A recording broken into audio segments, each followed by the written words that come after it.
Most people spend their entire lives planning for the future: birthdays, weddings, retirement. But almost no one prepares for the final chapter: death. The truth is, death often doesn't come suddenly. It whispers first. The body begins sending out quiet warnings, small physical and emotional shifts that many dismiss as just getting older or stress. This video isn't about fear, it's about awareness.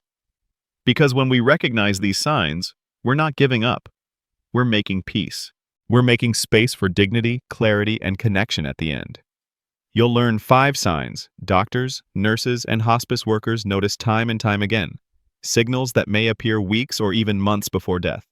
And more importantly, you'll learn what to do if you notice them, in yourself or someone you love. Let's begin. Sleep changes are often the first signal that something deeper is happening in the body. This isn't normal tiredness. It's either sleeping much more than usual, sometimes 14 to 16 hours a day, or the exact opposite: deep exhaustion, but difficulty falling asleep. Doctors call this terminal restlessness. The body is slowing down, but the brain won't stop. It's as if some part of us knows time is limited. What causes this? The body begins conserving energy. It focuses on keeping vital organs alive and slowly pulls back from unnecessary functions, including normal sleep rhythms. The internal clock, or circadian rhythm, may break down. You might feel wide awake at night and sleepy in the middle of the day. This isn't something that comes and goes. If sleep becomes unpredictable and is paired with other strange symptoms, it's worth paying attention to. Families often notice this shift before the person does. And while it may feel unsettling, it's not a failure. It's part of the body's transition. Families often miss this sign or dismiss it as stress, depression, or insomnia. But when sleep changes are persistent and come with other unusual symptoms, it's time to pay attention. This shift often starts 1 to 3 months before death. It's not always obvious, but it's real. And for loved ones watching, it can be the first quiet whisper that something deeper is happening. Food is one of life's simple pleasures. So when someone suddenly loses interest in eating, it can feel alarming and even emotional. This change often starts subtly: skipping meals, picking at food, saying, "I'm not hungry." But over time, even favorite dishes lose their appeal. Water might taste metallic. Sweet things may taste bitter. This isn't about choice. It's about how the body is shifting. As death approaches, the digestive system begins to shut down. Processing food requires energy, and when energy is limited, the body directs it to vital organs instead. This is why doctors see sudden, unintentional weight loss in patients nearing the end, especially when combined with fatigue or lack of interest in food. Sometimes families mistake a brief return of appetite as recovery. But these moments are usually short-lived, like a candle flickering before it goes out. If someone you love stops eating, don't force them. Offer sips of water, a favorite taste, or simply your company. Because sometimes, nourishment isn't about food. It's about presence, peace, and letting go with love. As the body begins to slow down, so does the mind, but in its own way. People often become quieter. They stop engaging in daily conversations, lose interest in news or routine, and may seem emotionally distant. To loved ones, this can feel like being pushed away. But in truth, it's a natural part of the dying process. The brain starts to let go of the outside world. Worries about bills, deadlines, or unfinished arguments begin to fade.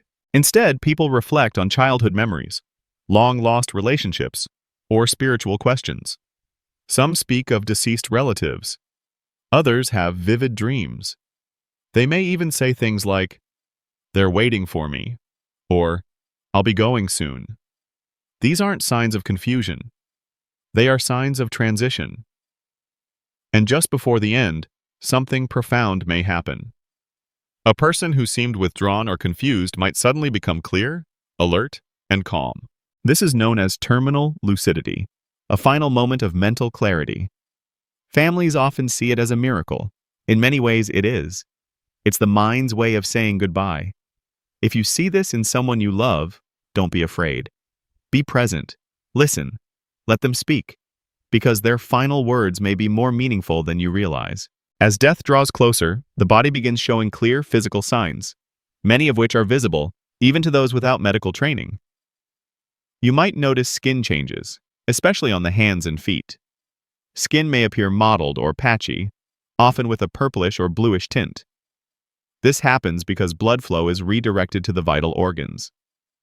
Extremities may feel cold, even when the room is warm. The body is focusing all its energy inward to keep the heart and brain functioning as long as possible. Breathing patterns may also change. There might be long pauses between breaths, or a rhythm that becomes shallow and irregular.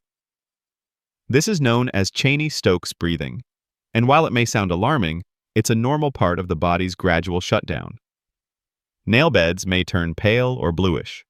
Skin may look waxy or translucent. These are not signs of pain, but of transition. For loved ones, these changes can be shocking, but they are not indicators of suffering. They're evidence of the body doing what it's designed to do, shut down with purpose and order. If you see these signs, know this. It's time to focus not on fixing, but on comfort, to create a peaceful space for both the body and the soul. In the final hours or days, the body begins to communicate in quiet, powerful ways.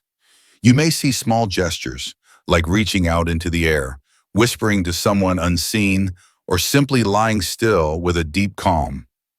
These are not random. They are the mind's way of preparing to let go. Breathing may slow down or become irregular. A soft rattle in the throat may appear. Though it sounds strange, it's not painful. It's part of the body's natural shutdown. Some people report a faint scent, or even a sense of peaceful stillness that fills the room. But perhaps most meaningful, hearing is often the last sense to fade. This is why it matters to speak. Even if your loved one can't respond, say what you need to say. I love you. You can rest now. Thank you. These words may be the last gift they receive and the last gift you give. These signs, though difficult, are invitations to be present, to comfort, to love fully, even in the final moments. If this message helped you, please like, share, or subscribe. And above all, don't wait until the end to say what matters most. Say it now.